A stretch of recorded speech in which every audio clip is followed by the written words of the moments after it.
there is a type of power that almost no one teaches to recognize. He doesn't raise his voice, he doesn't compete for attention, and he doesn't need to win debates to assert himself. It is in silence, in the presence of those who observe everything while the world talks too much. Maybe you've already felt this, that feeling of perceiving more than you say, of capturing emotional nuances that go unnoticed by most, but without knowing exactly why. The psychology of silence reveals something provocative: those who speak less often understand more. Quiet people are not absent, they are reading the environment, analyzing behaviors, connecting emotions, and exercising refined emotional intelligence. While some mistake noise for strength, others develop self-awareness, empathy, and observation so deep it's disconcerting. What if your silence wasn't weakness, but strategy? What if this tendency toward introversion, emotional sensitivity, and the search for deep connection was actually a powerful psychological advantage just misunderstood? Here, we explore how silence works from within, how it shapes decisions, protects emotions, and reveals a different and extremely effective way of being in the world. People who speak little tend to listen a lot, and not just words. They observe gestures, pauses, subtle changes in the tone of voice, and the energy of the environment.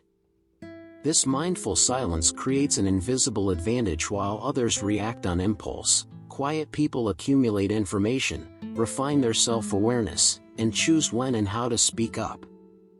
It's not withdrawal, it's emotional strategy in action. In practice, this appears in more considered decisions and statements that carry weight. Those who experience this silent presence rarely waste words, because they understand that speaking is also an emotional investment. A simple exercise? In meetings or everyday conversations, try listening until the end before responding. Observe patterns, intentions, and emotions. Little by little, you realize that the power is not in speaking first, but in speaking better. Silence is often confused with emptiness, but it is actually full of content. For quiet people, being silent is an active way of being present, mindful, and emotionally connected. While many associate participation with talking non-stop, those who understand the psychology of silence know that there is deep listening going on, reading emotional climate, hidden intentions, and invisible dynamics. This type of silent presence manifests itself in simple details: noticing when someone forces a smile, sensing tension in the air, or noticing when a conversation changes direction without anyone saying anything. A good practice is to practice conscious observation in public places, cafes, queues, meetings. Without judgment, just notice expressions, postures, and silences. Little by little, this attention turns into empathy and emotional depth, preparing the ground for something even more strategic in the next point. For many quiet people, speaking isn't automatic, it's a choice. There is an emotional cost involved, because every word carries intention, impact, and energy. Therefore, silence works as a natural filter. We only speak when there is real meaning. This careful relationship with speech arises from self-awareness and a sensitivity attuned to the emotional context. A good example of this appears in difficult conversations.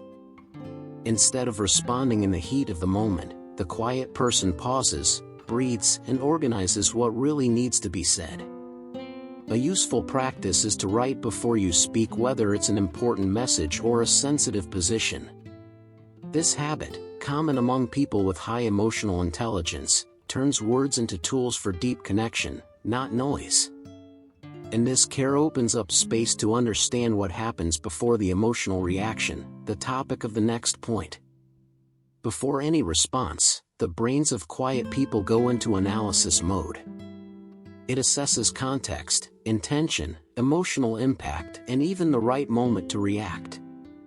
This internal process reveals an emotional intelligence in motion, silent but extremely active. Silence here is not hesitation, it is deep processing. In practice, this means fewer regrets and more clarity in interactions. A simple practice is to create the habit of consciously pausing before responding. Mentally count to 3 and observe what you are feeling.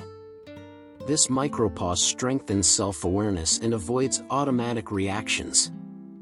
Little by little, you realize that responding well is more powerful than responding quickly, and that takes us straight to the emotional control of the next topic.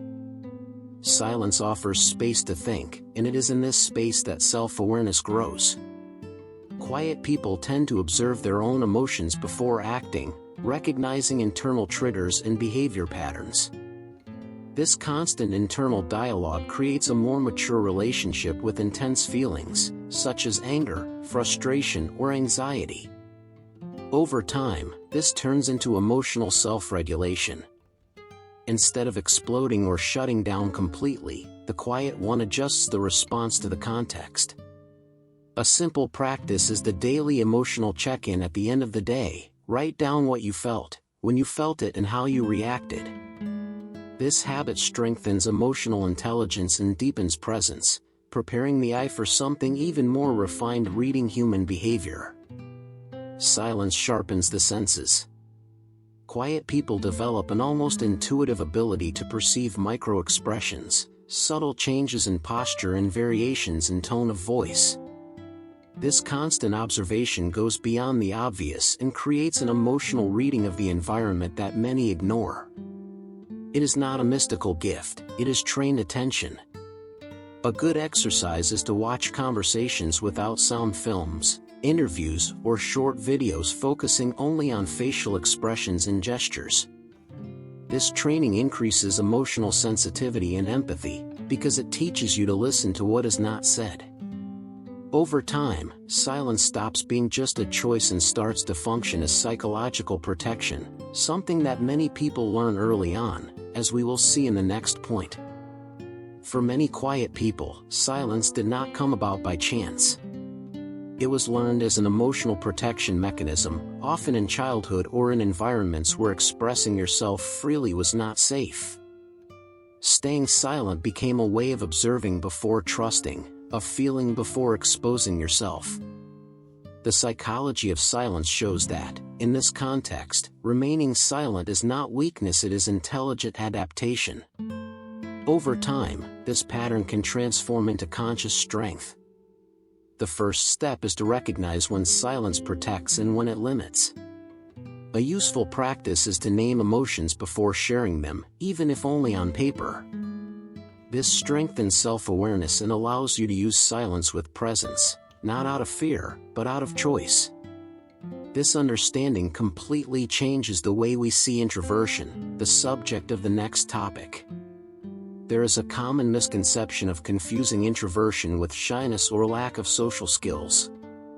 In fact, for many quiet people, introversion is just a smart form of energy management. They choose where to invest emotional attention, prefer deep conversations over small talk, and use silence as a way to maintain internal balance. In practice, this means respecting your own rhythms. If you recognize yourself here, start by organizing your schedule with real breaks between social interactions. After long meetings, walk, write, or spend a few minutes in mindful silence. This self-regulation strengthens presence, self-awareness, and prevents emotional exhaustion. When well understood, introversion becomes the basis for something even more sensitive and powerful, which appears in the next point. Many quiet people have heightened emotional sensitivity, processing stimuli more deeply than average. Sounds, facial expressions, mood changes, and even the climate of an environment are perceived intensely. Silence, in this case, works as an internal regulator, helping to organize emotions and avoid sensory overload. A practical way to deal with this is to create emotional release rituals, moments of silence after work, reading before bed, or contact with nature. Books like The Power of the Quiet, by Susan Cain, help normalize this experience and increase self-awareness. When well directed, this sensitivity becomes fuel for empathy, insight, and something even more creative. Silence is fertile ground for original ideas. Far from external noise, the minds of quiet people connect references, emotions, and experiences in a deeper way.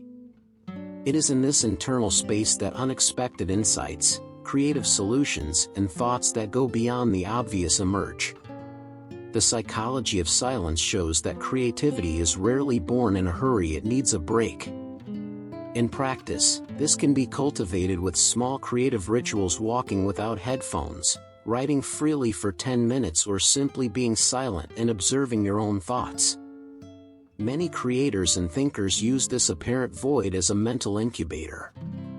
This habit strengthens presence, increases self-awareness, and sets the stage for an internal conflict common to quiet people. There is a silent conflict experienced by many quiet people: the deep desire for genuine connection versus the fear of being misunderstood, exposed, or emotionally invaded. Silence, which protects and organizes the internal world, sometimes also creates distance. This paradox is not a contradiction, it is sensitivity trying to preserve itself. One possible path is to choose safe environments and people to express yourself little by little. Start sharing ideas in smaller contexts, where empathy and listening are real. This conscious movement strengthens deep connection without abandoning the silent presence that defines who you are. Understanding this balance transforms silence into living language, and that is exactly what we explore in the next point. Silence also communicates, and it communicates a lot. When used with presence, it transforms into emotional language: real listening, undivided attention, and respect for the other's rhythm. Quiet people often offer something rare these days: space. Space for the other to exist without interruption, judgment, or rush. This creates almost immediate empathy. In practice, this language appears when you listen without thinking about the response, maintain eye contact, and welcome pauses in the conversation. Try silencing your cell phone and being 100% present in an important conversation. This kind of deep connection leaves lasting emotional marks, even without many words. This is where silence stops being just a personality trait and becomes a conscious choice with human impact. After all this, it's worth a break, and not by chance. What has your silence been trying to show you lately? When have you realized that observing more, talking less, and feeling deeply gave you an emotional advantage, clarity, or protection? The psychology of silence does not ask you to change who you are, but to use your presence, your self-awareness, and your emotional intelligence intentionally in your everyday life.